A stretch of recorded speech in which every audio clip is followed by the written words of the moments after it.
I've been told so many different things about dyslexia and what to expect from my child that I have no idea what's true and what isn't. How do I tell a myth from the truth? I'm Jenny Scherson, ex-special educator turned dyslexia interventionist. It wasn't so long ago that I, too, was overwhelmed by balanced literacy versus structured literacy, education speak, and everything in between. Fast forward after many, many hours of self-driven education, and you'll see I've built a thriving dyslexia practice helping students from age 6 to 18. My specialties? Working with the quote-unquote difficult, almost always 2E, student, and breaking down the complexities of dyslexia into everyday language strategies and action steps. As most of you know, we started this Dyslexia Myth series back in October in celebration of Dyslexia Awareness Month, and then things went a bit off the rails. Due to changes with our previous recording app, we had to find and test new ways to get our episodes created and in the correct format for our editors. We finally have it all sorted out. I now bring you Debunking the Top 10 Dyslexia Myths, Part 2. In Part 1, we covered myths 6 through 10. In today's episode, we're covering 1 through 5, starting from the bottom at 5. So let's get started. 5. Dyslexia only affects reading. Over 80% of dyslexics have problems with organization, planning, prioritizing, being punctual, and staying focused when there is background noise. Dyslexics can also struggle with handwriting, spelling, and writing. 4. Dyslexia can be outgrown or cured. As dyslexia isn't a disease, there is no cure. It is lifelong.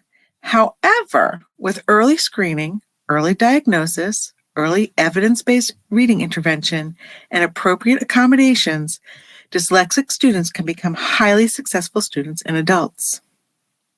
3. Dyslexics are not intelligent. Okay, this one really bothers me. Nothing could be further from the truth. I'll just let the following stats speak for themselves. In one UK study, researchers discovered that around 40% of millionaires classified as self-made are dyslexic. At least 25% of CEOs are dyslexic, even though they might not be aware of it. And NASA employs a workforce where over 50% of the people are dyslexic. 2. Dyslexia is just reversed letters. This is a myth that never seems to die. Actually, reversing letters and numbers is quite normal for many young kids when they are learning to write. It's a developmental stage, and it's fairly common up until about age 7.5. During this learning stage, kids' brains are transitioning from being pure concrete thinkers to adding abstract thinking. So, take the chair analogy. If you flip a chair around, it's still a chair. Now, take the letter B. If you flip it, it morphs into something new, P. So up until age 7 to 7.5, a child's brain is still developing the ability to think abstractly. After age 7.5, now there's cause for some concern and you might want to check into what's going on. Number 1, dyslexia is a rare condition. In fact, it is one of the most common learning disabilities.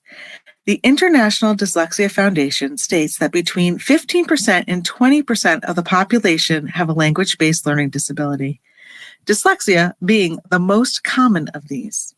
Dyslexia represents 80 to 90% of those with learning disabilities.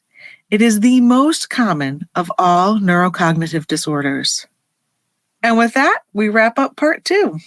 If you have any further questions about dyslexia, please feel free to sneak into my inbox. We'd also love to hear your input. What would you like to hear from us in the future? Is there a topic we haven't covered yet you really want to learn more about? Or do you have a pressing need and you're not really sure how to handle it or move forward? Send us a DM on Instagram or drop us an email at jenny@literacyuntangled.com. That's JENNIE @literacyuntangled.com. We can't wait to hear from you. Until next time. I hope you enjoyed this episode of Literacy Untangled. If you loved this episode as much as I did, head on over and rate and subscribe so you never miss an episode. If you want to continue the conversation or share your takeaways, head on over to our Instagram @Literacy Untangled and comment on your favorite part. I can't wait to hang out with you again soon. Bye.